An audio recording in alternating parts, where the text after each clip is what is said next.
Ram Ram. WhatsApp पे एक बहुत ही सुंदर संदेश आया। ये संदेश आपके साथ साझा कर रही हूँ। ये संदेश है अंतर का।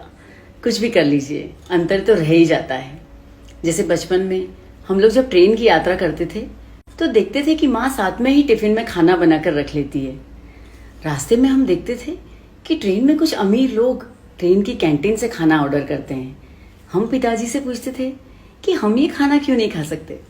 पिताजी समझाते, बेटा ये खाना बहुत महंगा है, हम लोग नहीं मंगा सकते, वो अमीर लोग हैं, उन्हें खाने दो। और आज जब हम देखते हैं कि हम भी वो खाना मंगा कर खा सकते हैं, तब वो अमीर लोग अपने घर से खाना लेकर आते हैं सेहत की खातिर। आखिर अंतर तो रह ही गया।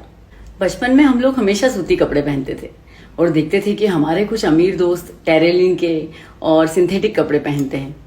हम भी पिताजी से कहते कि हमारा भी मन होता है कभी कभी टेरेलिन के कपड़े पहनने का, लेकिन पिताजी कहते कि वो कपड़े बहुत महंगे हैं, हम नहीं खरीद सकते। और आज हम टेरेलिन के कपड़े पहनते हैं तो सूती कपड़े बहुत महंगे हो गए हैं और अब अमीर लोग सूती कपड़े पहनते हैं। फर्क तो रह ही गया, अंतर तो रह ही जाता है।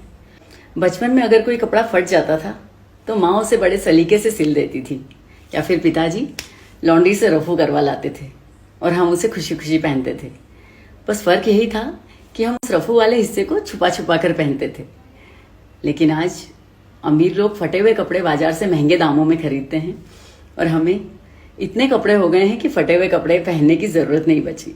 आखिर अंतर तो अब भी रह गया। जब हम छोटे थे तो साइकिल बड़ी मुश्किल से खरीदी थी और वो अमीर लोग स्कूटर पर स्कूल कॉलेज जाते थे। जब हमने स्कूटर ले ली तो उन्होंने कार ले ली, जब हमने भी कार ले ली तो उन्होंने बड़ी कार ले ली। अब हम भी बड़ी कार लेने लायक हो गए हैं तो वो अमीर लोग साइकिल चलाने लगे हैं।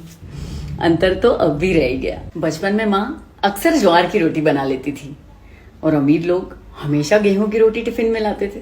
हम भी माँ को कहते, माँ रोज गेहूं की रोटी बनाया करो ना, लेकिन माँ कहती गेहूं महंगा है।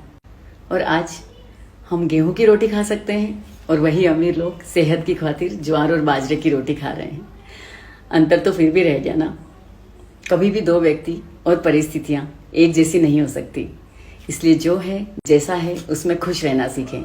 कहीं ऐसा ना हो कि इस अंतर को पाटने में, दूसरों की तुलना करने में आप अपना वर्तमान भी खो दें और अपना भविष्य भी खो दें। अंतर तो सतत है, सनातन है और अंतर सर्वदा रहेगा। इसलिए जो है उसी में खुश रहना सीखें, क्योंकि खुशियों की, प्रसन्नता की कोई परिभाषा नहीं होती। यही इस संदेश का माध्यम है। प्रतीक्षा नैयर की तरफ से राम राम।